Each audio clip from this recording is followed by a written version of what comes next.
मराठी माणसाचं अस्तित्व किती कमी होत आहे, तरी मराठी माणसांना कितपत फरक पडतो.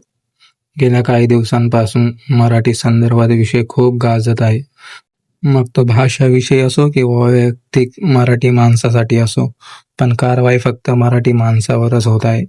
सध्या मुंबईच्या दादर भागातील कबूतरखाना असलेला विषय आहे.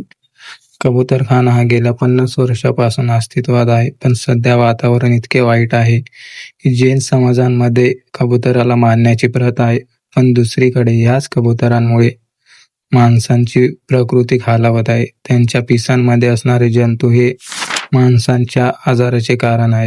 पण गेल्या किती दिवसांआधी हायकोर्टाने आदेश दिले होते की कबुतराला चारा देणे बंद करा आणि त्यांचं स्थलांतर करा.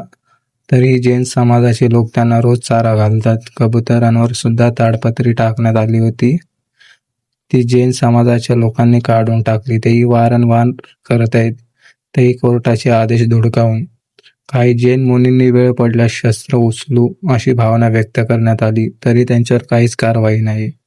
या उलट मराठी एकीकरणाच्या कार्यकर्त्यांची धरपकड सुरू आहे. मराठी एकीकरणाचे अध्यक्ष गोवर्धन देशमुख यांना दुखापत सुद्धा झाली आहे. त्यांची ते भूमिका मांडण्यासाठी आले होते, पण त्याआधीच पोलिसांनी त्यांना ताब्यात घेतलं. ते कितपत योग्य आहे? म्हणजे दुसऱ्यांनी काही केलं तरी काही कारवाई होणार नाही, पण मराठी माणसांनी थोडे काही केले की कारवाई करायची. मराठी माणसांनी एकत्र या, कारण आज कोणावर वेळ आली आहे तर उद्या तुमच्यावर सुद्धा वेळ येईल.